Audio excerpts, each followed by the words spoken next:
Bom dia a todos, todas e todes. Eu sou Claire Reuzon, assessora para o livro e o debate de ideias na Embaixada da França, que apoia a turnê do escritor Emanuele Arioli no Brasil. É uma honra receber ele hoje na Biblioteca Nacional, que agradecemos muito pela parceria. Ele é um renomado paleógrafo e arquivista franco-italiano. Passou 10 anos tentando resgatar uma história esquecida da Távola Redonda, a história do cavaleiro Sigurón, o Cavaleiro do Dragão. Foi uma grande aventura, uma aventura de 10 anos por essa pesquisa e 3 mais para fazer esses livros. Eu fiz antes uma pesquisa mais universitária, 3 livros universitários, e agora esses livros que fiz antes em francês, depois italiano, agora português do Brasil, depois espanhol, então vários idiomas. É uma grande emoção ver agora os livros e saber que esse romance pode hoje alcançar um grande público, que não é só uma pesquisa pelos historiadores, mas também um patrimônio cultural que é disponível para todos hoje. É uma grande emoção e eu não sei se essa aventura acabou ou se tem ainda alguma coisa para procurar, né? Como vocês viram, eu consegui juntar quase todos os pedaços desse romance, então 28 pedaços de fragmentos e manuscritos pela Europa, espalhado por 7 países, França, Itália, Bélgica, Suíça, Alemanha, Reino Unido e Estados Unidos. Mas não encontrei o grau, não encontrei esse episódio do grau. Os manuscritos explicam que Ségolène será desenfeitizado pelo grau, mas eu nunca encontrei esse episódio. Ainda hoje me pergunto se esse episódio é perdido. Falamos hoje que perdemos mais ou menos 90% dos manuscritos da Idade Média. É uma estimação, mas é muito, é imenso ter perdido 90%. Pode ser que esse episódio seja perdido, queimado, como vocês vieram, ou perdido de outra forma. Mas também pode ser que nunca esse episódio tenha sido escrito porque talvez seja impossível escrever o grau, né? Porque o grau tem que ficar um mistério. Se você explica demais o grau, não tem esse mistério. Então pode ser que esse episódio não exista e justamente a falta desse episódio nos permite ainda hoje de sonhar, de continuar a história. É que eu fiz agora com esses 3 livros. Então, eu agora não estou procurando mais, mas talvez é quando não se procura por alguma coisa que alguma coisa aparece, né? Então, sempre é possível achar algum episódio mais, mesmo se eu consultei todos os manuscritos em todas as bibliotecas acessíveis, todos os manuscritos relacionados com a lenda do Rei Arthur. Então, não estou procurando mais. Então, essa pesquisa está acabada para mim. Mas agora, depois dos livros, tem, como você falou, a turnê. E deu uma grande emoção falar desse romance em vários idiomas, e especialmente aqui no Brasil, porque eu tenho um amor e um carinho muito grande pelo Brasil. Então foi uma grande emoção traduzir os livros para o português do Brasil e estar aqui, apresentar o Ségolène num lugar tão longe do lugar da sua origem, da Grã-Bretanha, da Bretanha francesa, né? Mas vejo que tem um grande interesse, então digamos que a aventura continua. Não é mais a aventura de pesquisa dos fragmentos, é mais uma aventura de levar o Ségolène para vários países. Mas sempre é uma aventura como uma aventura de cavaleiro da Idade Média, só que não é só na Europa agora. E também aqui no Brasil é um prazer imenso. Legal. Agora eu queria que você contasse um pouco mais sobre os livros, porque você decidiu fazer 3 gêneros diferentes E também qual é a parte que segue exatamente os manuscritos e qual é a parte que você tomou mais liberdades? Então, eu quis fazer antes uma tradução fiel aos manuscritos. Então, o romance é, de verdade, o texto que eu encontrei a partir desse 28 manuscrito. É quase a versão integral. A versão integral tem em francês antigo para os que querem saber tudo sobre Seguin, mas tem todos os episódios essenciais, não tem algumas reescritas e continuações menos importantes, porque esse romance eu me di conta que não era só um romance.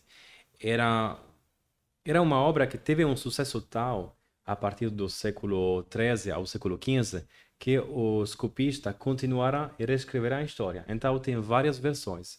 O que eu fiz é fazer uma reconstrução não só de uma única versão, mas de todas as versões. Então esse é o trabalho que eu fiz. E aqui tem o essencial sobre essa história, traduzido de maneira muito fiel, cada frase.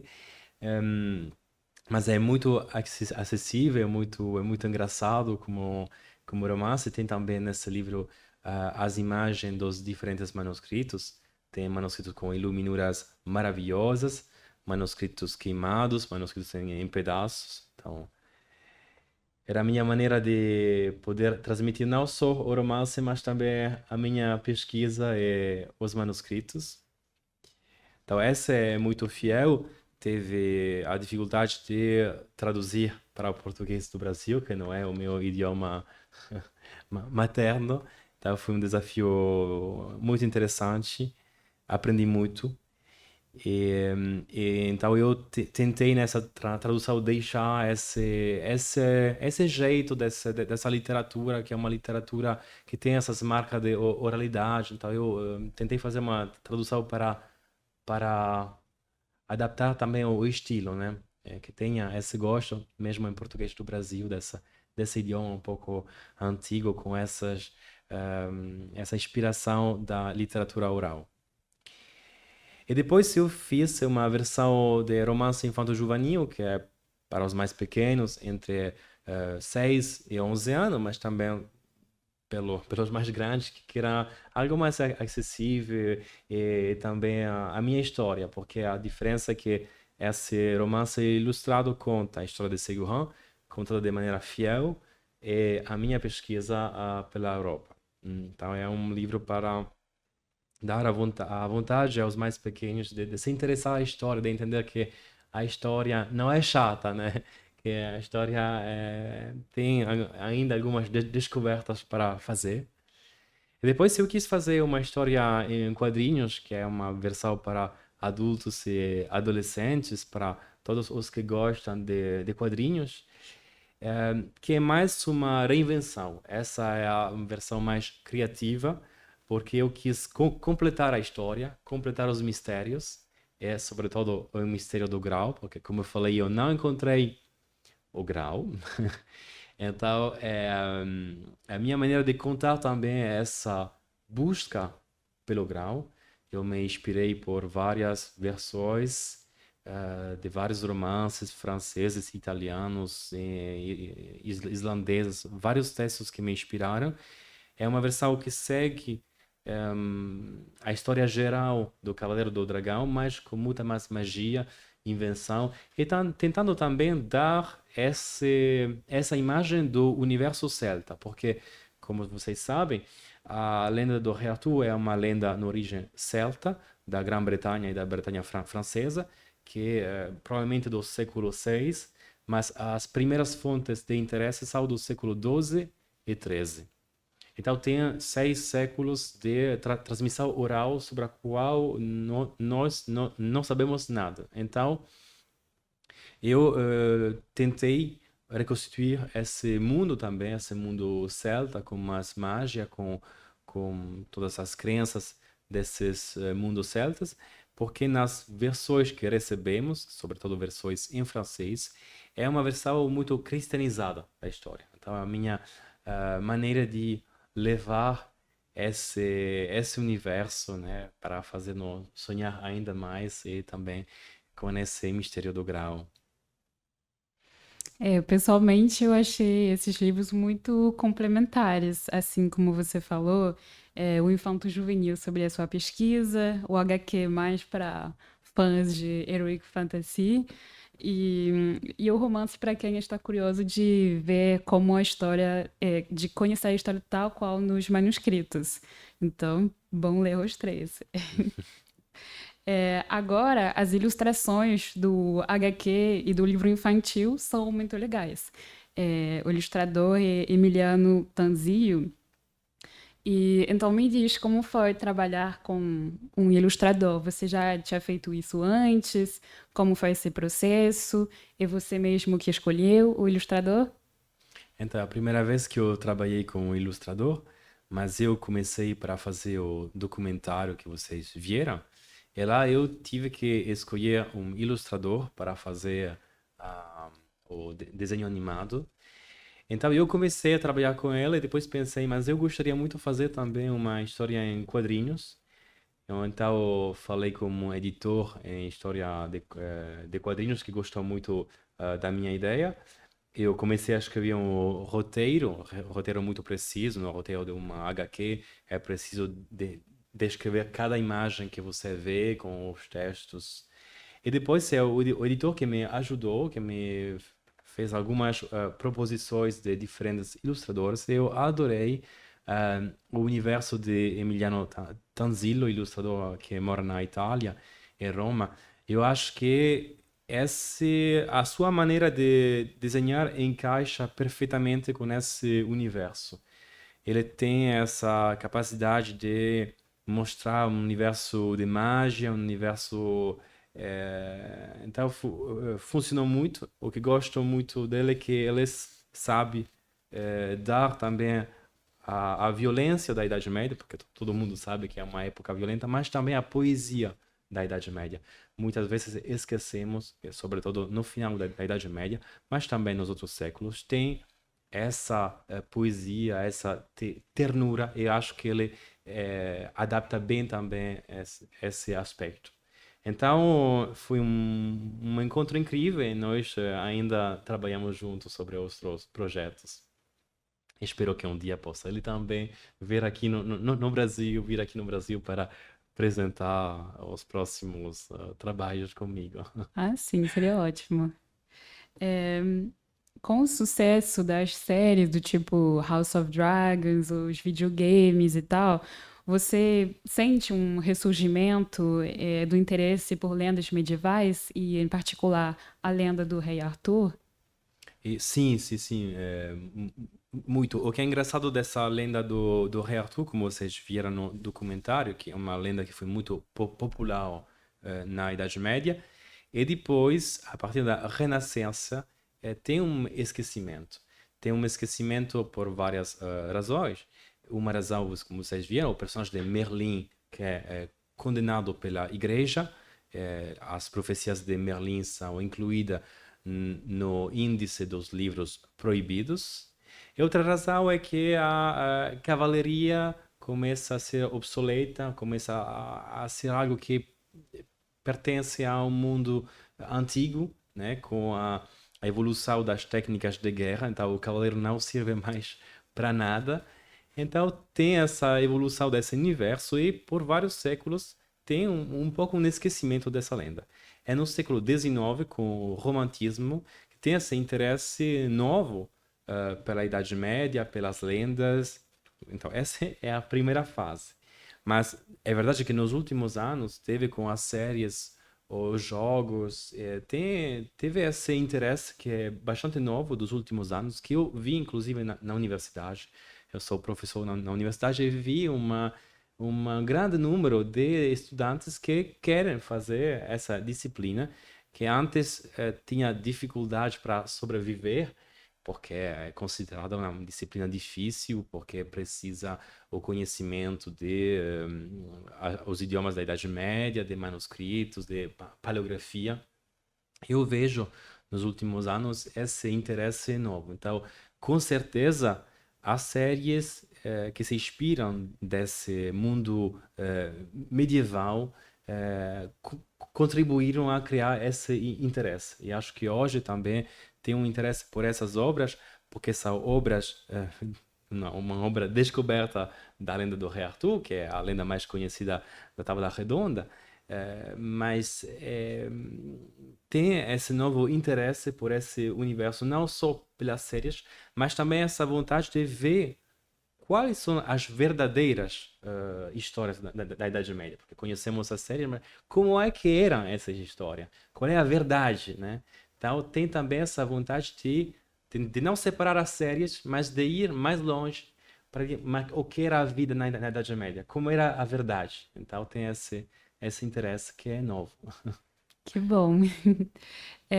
Agora falemos um pouco do Seguron. Como você caracterizaria esse herói? Como ele se distingue do Lancelot, do Tristão, etc. E de que outros personagens ele pode estar inspirado? É um cavaleiro muito diferente dos outros. Todos os cavaleiros fazem feitos de armas por uma dama. Ele não tem uma dama. Então, a primeira grande diferença, que é uma diferença muito importante da Idade Média, os romances eram sobretudo sobre o amor. Ele não é um cavaleiro apaixonado.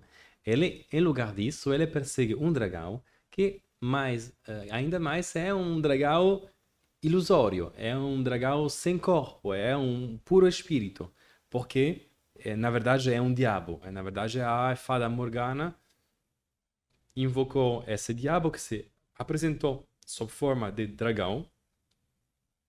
Então é uma história muito atípica de um cavaleiro que persegue uma quimera, uma ilusão. Já podemos pensar em Dom Quixote, que 3 séculos depois.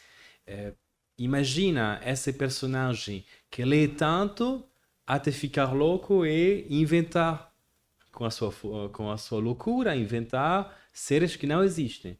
Já 3 séculos antes, Seguin antecipa já um pouco isso. Mas também nesse romance tem um olhar mais irônico, que é algo muito novo nessa época, no século XIII, é uma ironia sobre o amor, sobre a cavalaria, é algo que antecipa os romances da Renascença e depois, no século XVII, o Dom Quixote. Então, por exemplo, esse Seguin é um cavaleiro que come muito, então chega em um lugar, ele toma um porco sem cortar, ele come assim. Então, é um personagem muito atípico que quase em contradição com esse mundo cortês. Então, tem essa distância desse cavaleiro que é diferente. E então, não só o Cavaleiro é muito original, mas também esse mundo, que é um mundo com ironia, que é um mundo que se abre também para um universo não cortês, tem personagem eh, que não são nobres nesse romance, então é um romance que tem uma abertura maior que os romances anteriores. E mais do que isso, o que é interessante é que Seguin, o Cavaleiro do Dragão, pode ter sido influenciado por vários outros personagens. Então, pensando num Cavaleiro do Dragão, a Idade Média, com certeza pode pensar a São Jorge, pode pensar a São Miguel, né? Mas também tinha personagem da lenda do Rei Arthur, Lancelot e Tristão, que pode ter inspirado esse cavaleiro. Mas tem outro personagem que não é das lendas arturianas, que eu acho tem uma influência sobre o Cavaleiro do Dragão. É esse personagem das lendas germânicas e nórdicas, que é Siegfried. Agora nós os conhecemos melhor pelas óperas de Wagner. Siegfried Sigurd é o mesmo personagem, é um cavaleiro um herói que mata um dragão. Eu acho que esse personagem pode ter influenciado Seguin e para comprovar essa hipótese, porque tem vários aspectos em comum. Eles atravessam um muro de fogo, ele enfrenta um dragão, ele tem tesouro encantado, precioso. Ele tem um nome que é similar, Sigurd, que era chamado nos manuscritos mais antigos de Sigurd, e Siegfried, Sigurd é muito próximo. Eu encontrei num castelo perto de Veneza, porque os traços mais antigos desse romance são em Veneza, porque na época se escrevia em francês. Eu vi que esse romance tem na sua maneira de escrever alguns erros de francês antigo, que dá para ver que foi escrito na Itália, provavelmente na região de Veneza. Eu lá perto de Veneza encontrei umas pinturas em um castelo da Idade Média, onde o Siegfried e o rei Arthur estão bastante perto. Então isso mostra que essas lendas distintas, que vêm de horizontes culturais diferentes, podem ter se encontrado na Itália nessa época. Então, a lenda do rei Arthur, que é uma lenda celta que chegou na Itália pela França, e a lenda germânica desse cavaleiro do dragão, que chegou da Escandinávia até a Alemanha, até a Itália. Então, se essa hipótese é verdadeira, o Sigurd seria o fruto de um encontro incrível de culturas, a cultura celta, a cultura escandinava, a cultura alemã, francesa e italiana, e ele emerge nesse romance no século XIII, num romance escrito em francês, mas na Itália, que tem depois essa difusão em toda a Europa, porque eu encontrei 2 episódios traduzidos para o italiano, 2 menções de Sigurd em espanhol, uma menção em inglês. Então é um romance que foi um produto do encontro de várias culturas e depois ainda viajou para vários países. Então, essa lenda fascinante foi um sucesso no século XIII, né? No momento que foi escrita, difundida.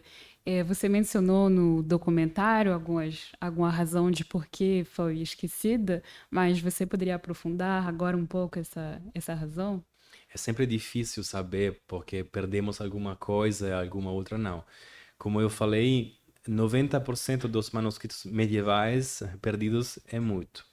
Algumas obras maestras são conservadas em um único manuscrito, talvez incompleto, algumas vezes incompleto.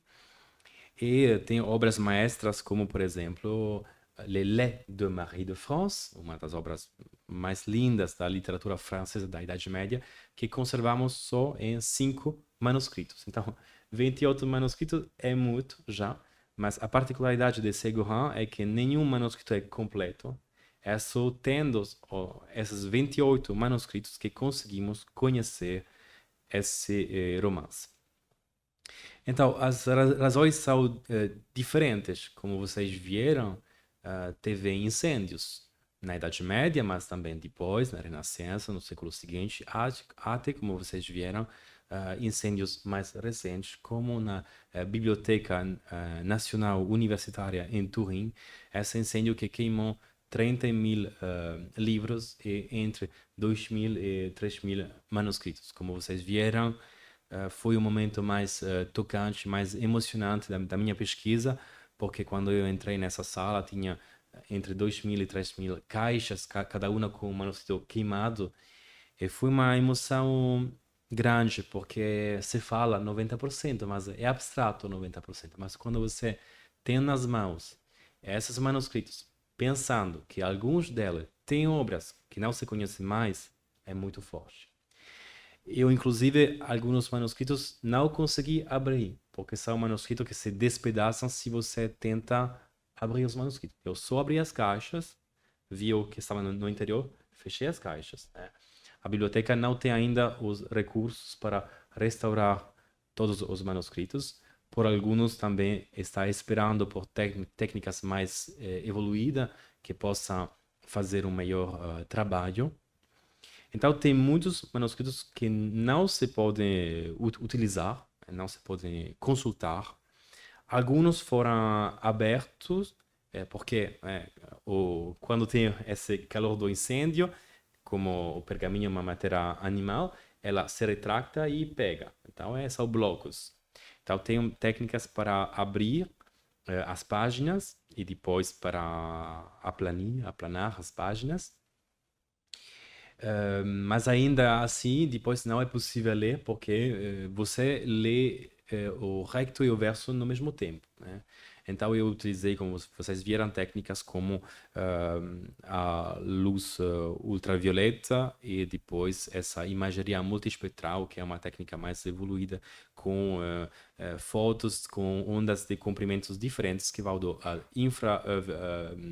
infravermelho a ultravioleta, depois um computador relabora essas imagens. Então, uma primeira razão é essa destruição. Eu, inclusive, me pergunto se nesses manuscritos de Turim, que não consegui abrir, tem alguma parte, né, que eu não tenho ainda, né?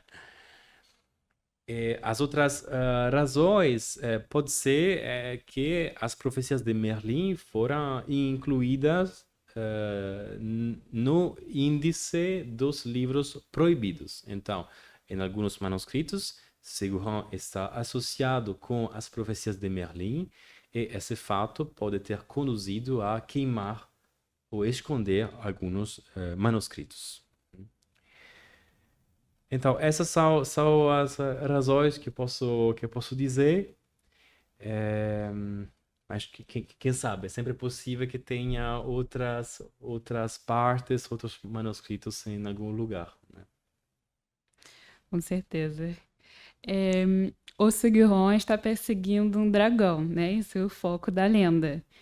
Além de ser uma criatura mística muito impressionante, também pode ter vários significados metafóricos. O que você acha que esse dragão significa, simboliza na lenda do Seguiron? Ah, acho que não tem um significado único. O que é interessante na literatura é justamente essa abertura, que cada um possa imaginar o que significa esse dragão. O que é interessante pela figura do dragão na Idade Média, que o dragão é considerado um animal real, né?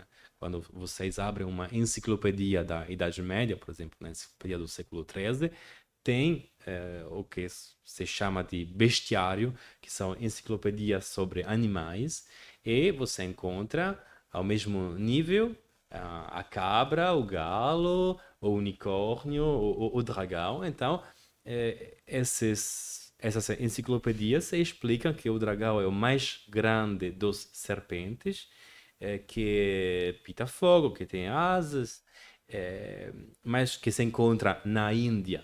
Que na Idade Média, quando se tem que falar de alguma coisa que não existe, é sempre na Índia, porque a Índia é um espaço de imaginário, porque eram poucas essas pessoas que iam até lá, então é lá que se imagina, né, essas criaturas mágicas, né?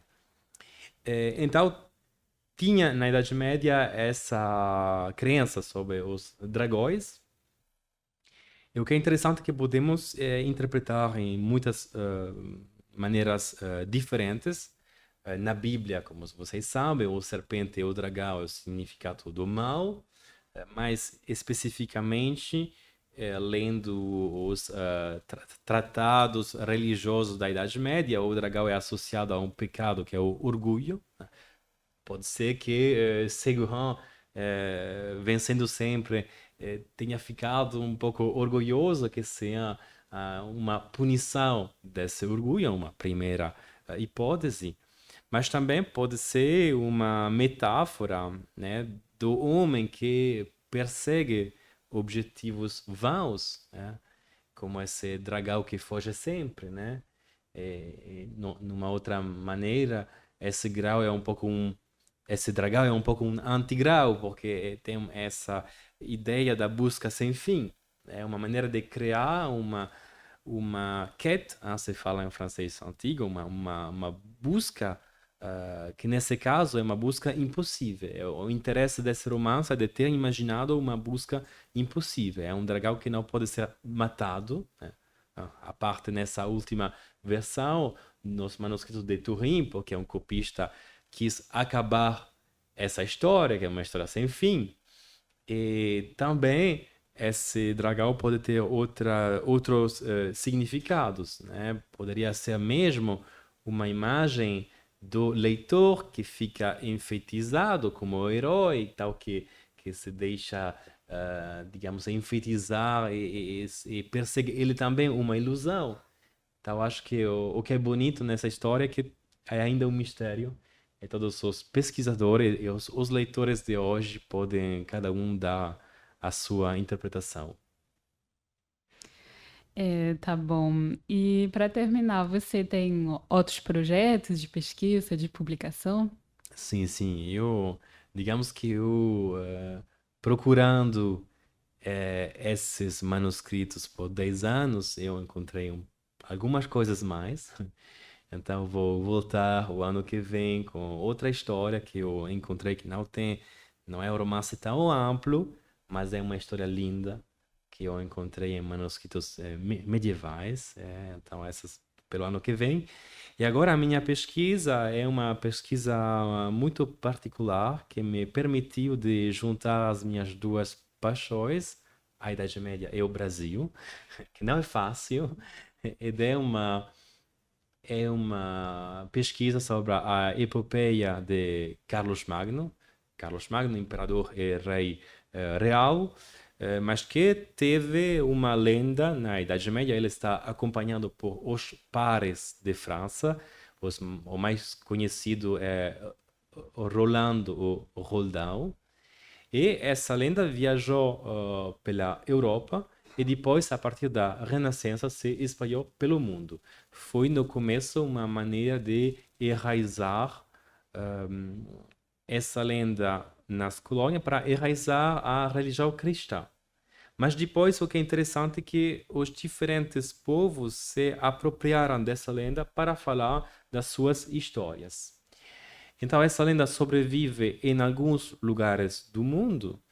Por exemplo, são os territórios onde eu trabalho pela minha próxima pesquisa. A Sicília, com uma tradição de marionetas, tradição popular de marionetas. As Ilhas Canárias, onde tem contos orais sobre Carlos Magno. As ilhas de São Tomé e Príncipe têm espetáculos na floresta que associam Carlos Magno a vários ritos locais africanos. E depois o Brasil tem várias expressões culturais, como as cavalhadas, que são espetáculos equestres que se encontram em vários estados do Brasil, mas também essa epopeia de Carlos Magno teve um papel fundamental na literatura de cordel brasileiro. Então, essa é a minha nova pesquisa. Maravilha. Eu fiz várias perguntas, agora é a vez do público. Alguém no público tem alguma pergunta para o Emanuele? Ou várias?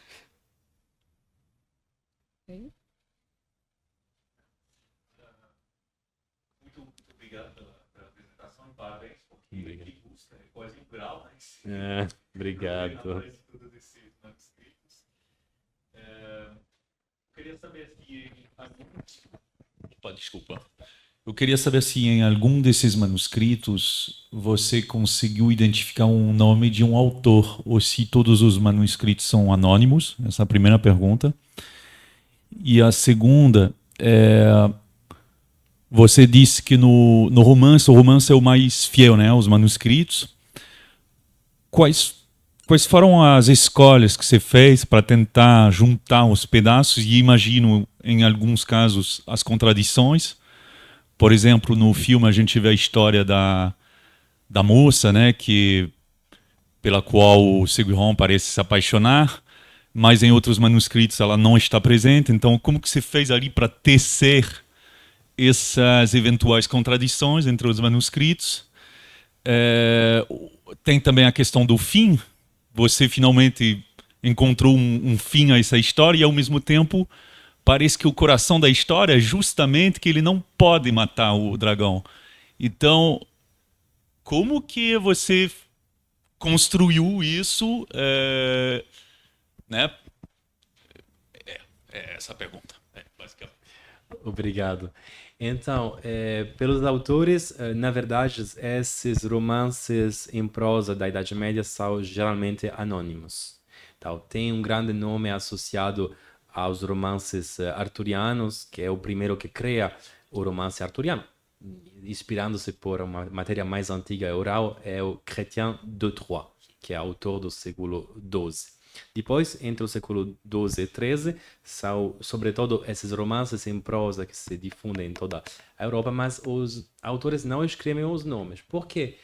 Porque tinha a ideia na Idade Média que o homem não cria, é só Deus que cria. O homem não faz que reutilizar uma matéria já existente. Nesse caso, tinha esse universo que a Idade Média falava de matéria de Bretanha, então, todo o que fala sobre o rei Arthur, sobre as lendas de Bretanha, e autores consideram que eles não fazem que pegar essa matéria e dar uma forma a essa matéria.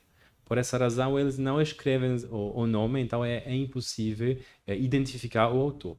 O que eu consegui identificar é que foi escrito na Itália, em francês. É muito engraçado porque tem alguns erros de francês que dá para ver que está escrito na Itália. Posso fazer um exemplo.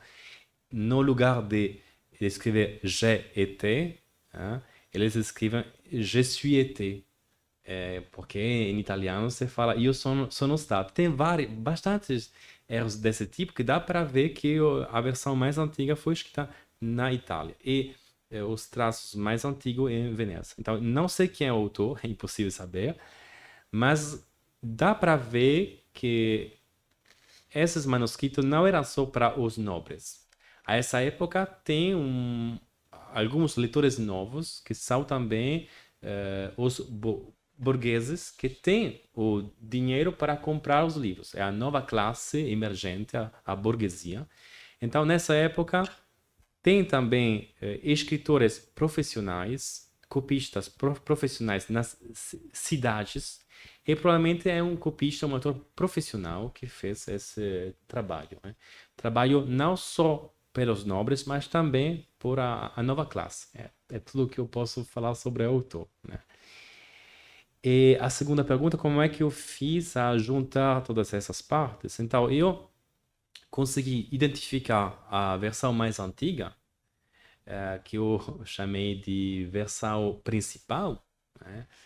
Então, é a versão mais longa, mais antiga, que vai, então, desde o começo da história até Ségurant perseguir esse dragão.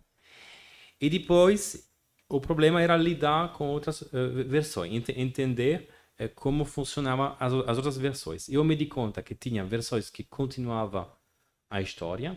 Então, essas eu chamei de versões complementares, de continuações. Elas continuam de maneira coerente a história. Você pode ler a versão principal e depois as outras versões.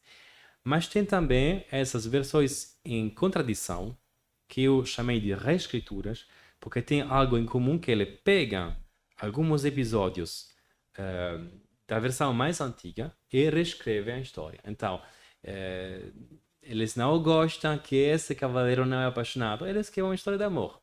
Eles não gostam que esse cavaleiro não mata o dragão, ou ele mata o dragão. Então, é assim que eu fiz. Esse romance tem essa divisão de versão principal, de continuações e reescritas. Então, você vai encontrar as três. Então, tem, digamos, finais diferentes, o que é muito engraçado desse conjunto de versões, esse romance, é que tem, então, vários finais diferentes. Tem o final em que ele mata o dragão e tem o final, que vocês viram, que é mais antigo, do século XIII, em que ele não encontra o grão, mas encontra esse barco que o leva para casa.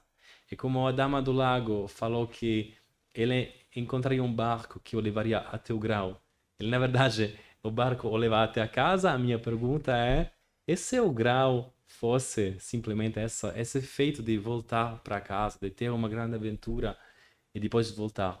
E não é impossível, porque já nessa época tinha algumas interpretações metafóricas do grau. E também porque esses romances arturianos que contam é uma busca com objetivo, mas é também uma busca de si. Os cavaleiros procurando o grau, procuram também si mesmo. Esse interesse. É. Obrigado. Mais alguma pergunta? Não? Então, muito obrigada, Emanuele. Foi muito interessante ouvir mais sobre a sua pesquisa e os 3 livros maravilhosos. E estamos muito ansiosos para receber você de novo ano que vem e os anos que Obrigado, vêm, não sei, para saber das suas novas pesquisas. Obrigada também ao público e não esqueçam que podem comprar os livros na saída e pedir assinatura para o autor. E obrigada de novo à Biblioteca Nacional pela parceria. Obrigado.